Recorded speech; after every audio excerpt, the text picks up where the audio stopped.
ইটালিতে এক district in charge, তাকে কি বলে ডিস্ট্রিক্ট কমিশনার, ডিসি, আমাদের বাংলাদেশে ডিসি বলে, ওখানে কি বলে তা জানি না, আমি গল্প শুনেছি, যার সাথে ঘটনা সেই আমাকে বলেছে যে হুজুর আপনি এই কথাটা বলবেন, আপনার খেলাফতি দিলাম। তো ডিস্ট্রিক্টের ইনচার্জ ডিসি সাহেব ওনাকে বলছেন যে আমি নিজে খ্রিস্টান, এই মুহাব্বতের সাথে খেয়াল করেন, আমি নিজে খ্রিস্টান, তবে আমার একটু শখ জাগছে চার ধর্মের কি বলে চার ধর্মের বিতর্ক অনুষ্ঠান করব।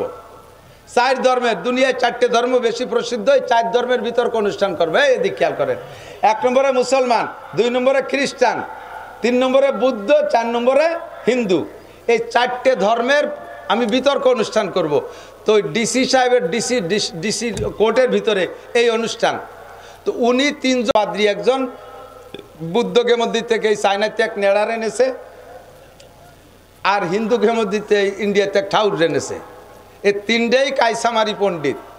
এবার যিনি বলতেছেন, আমাকে চন্দ্রদিগেলে বাড়ি, উনি বলেন যে আমারে দায়িত্ব দিয়েছে, ডিসি সাহেবের সাথে আমার সম্পর্ক ভালো, আমারও বলছে যে জনাব মুসলমান একজন আলেম আপনি সংগ্রহ করেন, আমার এখানে প্রতিযোগিতা হবে, বিতর্ক হবে। তো ওনার 3 জন উনি আনছে, আমি খুঁজতে লেগে গেলাম পুরো ইটালিতে। তো সবে মাত্র বাংলাদেশ থেকে 1 বছর আগে একজন আলেম আসছে, উনি কি যেন নাম বলছে আমি ভুলে গেছি, হাফেজ, হাটহাজারীর থেকে মৌলানা, তামিরুল মিল্লাত ঢাকার আলিয়া মাদ্রাসা থেকে কামিল পাস, ঢাকা বিশ্ববিদ্যালয় থেকে ইংলিশের পর মাস্টার্স, তাহলে সব আছে না, সবটাই পারদর্শী, কিন্তু ইটালিয়ান ভাষা এখনো ধরে পারে নাই, উনারে সংগ্রহ করে এনেছে।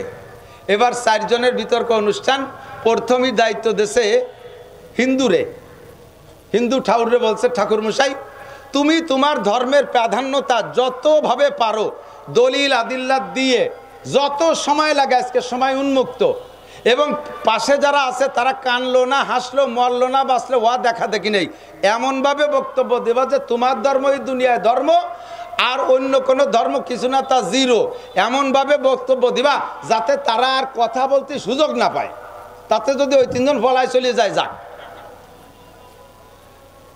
হিন্দু মুসাইরে যখন অনুমতি দিয়েছে, হিন্দু ঠাকুর এভাবে বক্তব্য ঝাড়ছে। তো যিনি বলতেছেন উনি বললেন যে এই ঠাকুরের হিন্দু ধর্মের মহত্ব বক্তব্য শুনে আমি নিজেই বিভ্রান্ত হয়ে গেছি, আমারই ভয় লাগতেছে, আল্লাহ কি মুসলমান ছাড়িয়ে দিয়ে হিন্দুই হওয়া লাগে নাকি আল্লাহ জানে, এ ঠাকুর এত জানে কিভাবে যে বলল। তো আমি চিন্তা করছি পরে 3 জন পলাবে, তা দেখলাম যে না পলাই নেই, উনি ছেড়ে দেওয়ার পরে এবার বুদ্ধ নেড়ারে দায়িত্ব দিয়েছে, তোমার দায়িত্ব 2টা, এই ঠাউর রে কাটবা আর সামনের জনের দরজা বন্ধ করবা। সেও ভালো পণ্ডিত, এমনভাবে জানছে হিন্দু কোন জায়গায় যে বলাবে তার হদ খুঁজে পাচ্ছে না, তার ধর্মরে জিরো বানায় দিয়েছে। আর সামনে বক্তব্য রাখবে খ্রিস্টান যিনি, তাকে এমনভাবে দরজা বন্ধ করছে কেমন যেন এখন বুদ্ধই হতে হবে সবাই। ওনার বক্তব্য শেষে এবার পাদ্রী, 3 নম্বর বক্তা পাদ্রী খ্রিস্টানরে বলছে যে তোমার দায়িত্ব আগে 2 জনরে শেষ করবা, আর পরে মৌলবী যেন কথা না করতে পারে পিছন দিয়ে বলাই যায়, খোলামেলা কথা। এবার ওকে 2 জনের ধর্মীয় গ্রন্থ তো আসমানি কিতাব না, হিন্দু বুদ্ধকে, খ্রিস্টানের তো কি আছে, ইঞ্জিল আছে, তার তো কিছু দলিল আছে, সে এমনভাবে ছাড়ছে যে আগে 2 জন শেষ, সামনে মৌলবী মনে আর কথা বলতে পারবে না, তার বক্তব্য শেষ। তবে খুশির বিষয় শেষ বক্তা রাখছে মুসলমান জনরে। এবার উনি বলতেছে হুজুর আপনার দায়িত্ব 3 জনের শেষ করবেন, আমি খ্রিস্টান আমারে বলে ভয় পাবেন না, আমি ডিসি আমারে বলে ভয় পাবেন না, আপনার কাজে আপনি ছাড়বেন, আপনার ধর্মই সঠিক প্রমাণ করে ছাড়বেন, নইলে কিন্তু এ জায়গায় বিপদ আছে। তো এবার হুজুর যখন বয়ান শুরু করলেন, বয়ানের সংক্ষিপ্ত মুক্তাসার বক্তব্য এভাবে বললেন, স্যার আপনারা যদি আল্লাহ 100 বছর হায়াত দেয়, আর এই কয়েকজনের যদি আরও 100 বছর দেয়, আমারও যদি 100 বছর হায়াত দেয়, আর এই মজলিসটা যদি 100 বছর ধরে রাখেন, আমি 100 বছর পর্যন্ত দলিল দিতে পারবো ইসলাম ছাড়া অন্য কোনো ধর্ম নাই, আল্লাহ ছাড়া কোনো মাহবুদ নাই। জোরে বলেন ঠিক কি ঠিক না? আমি 100 বছর দলিল দিতে পারবো, আমার একটু দলিলই কম হবে না ইনশাআল্লাহ। তবে এত দলিল দেব না, আমি ছোট্ট একটা দলিল দিই। স্যার এই আমরা 4 জনের ধর্মগ্রন্থ আছে, চারজনের আছে, হিন্দুদের আছে, বুদ্ধর আছে, খ্রিস্টান আছে, আমার আছে কোরআন। আপনি একটু বলেন, এই চারজনই চেষ্টা করি দুনিয়ায় যত লিখিত ধর্মগ্রন্থ আছে যার যার ধর্মের সবগুলো নিয়ে আপনার কাছে জমা দেবে।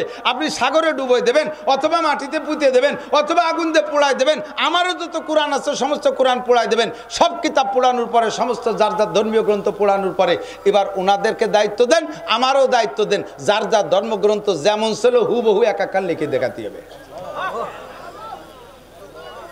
যদি পারে তাহলে আমারটা আমি লিখবো না, আমি চিরতরে সারেন্ডার করব। বলেন, অনুমতি দেন, হুকুম দেন।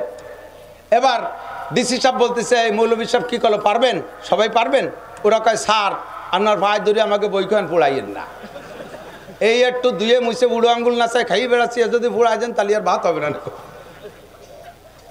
হুজুর বললেন, সারা দুনিয়ার কিতাব পড়ায় দেন, সারা দুনিয়ার কোরআন পড়ায় দেন, আমাকে মাত্র 1 ঘন্টা সময় দেবেন, আমি 1000-এর উপরে কপি হুবহু কোরআনে কারীম লিখে দেখাইতে পারবো। ইন্না নাহনু নাযালনা যিকরা ওয়া ইন্না লাহু লাহাফিজুন। ও দোস্ত, যত ষড়যন্ত্র করো আমার কোরআনকে দুনিয়া থেকে মুছে দিতে পারবে? মাঝে মাঝে ঝড় ঝাপটা আসবে, ফিতনাবাজদের কাজই। এদিক তাকান, এদিক। আমি তো মাদ্রাসায় পড়াই, আমার অধীনে উস্তাদও আছে, আমি মোহতামেম প্রিন্সিপাল, আমার অধীনে উস্তাদও আছে, ছাত্রও আছে। বাস্তব যেটা আমি উপলব্ধি করি, যেই ছাত্রগুলো ঘন ঘন নালিশ করে, যারা মাস্টার আছেন তারা আমার সাথে আশা করি একমত হবেন, যেই ছাত্রগুলো ঘন ঘন নালিশ করে ওই ছাত্রগুলো সম্পর্কে খবর নিয়ে দেখবেন, যারা অন্যায় বেশি করে সে ওই অন্যায় করে টিকে থাকার জন্য ভালো মানুষের নামে নালিশ করে। ঘন ঘন নালিশ করে ও ভালো সাইজে থাকতেছে, আসলে আকামের গুরু ওই দিয়ে। আর উস্তাদদের মধ্যে যারা কর্মঠ তারা তো কাজ করে যাচ্ছে, যে কয়জন অকর্মা, উস্তাদরা অকর্মা, এই অকর্মা কয়জন প্রতিষ্ঠিত হওয়ার জন্য, টিকে থাকার জন্য ওই কর্মঠ কয়জনের নামে গীবত শিকায়ত করে, উনি এই কইছে, আপনার নামে এই কইছে, ওই হচ্ছে তাই হচ্ছে, ও কিন্তু কিচ্ছু না। কথা বলেন, এই অকর্মা কয়জন গীবত করে উস্তাদরা, আর ছাত্ররা যেটা অন্যায় করে ওইটা ভালো ছাত্রদের নামে খালি নালিশ করে করে সে প্রতিষ্ঠিত হওয়ার চেষ্টা করে। সেম আমরা অত দরি দরবারের দাঁত দাঁড়ি না, আমাকে সময় নাই, আমরা জায়গা মতো আছি। যাদের ধর্মের ভিতরে ত্রুটি আছে, যাদের সমস্যা আছে, তারাই একটা সত্য ধর্ম, একটা স্বচ্ছ ধর্ম, একটা সত্য জাতির উপরে তারাই এসে হামলা করে, আক্রমণ করে, তাদের সম্পর্কে সমালোচনা করে, তার ভিতরে আঙ্গুল ঢুকানোর চেষ্টা করে।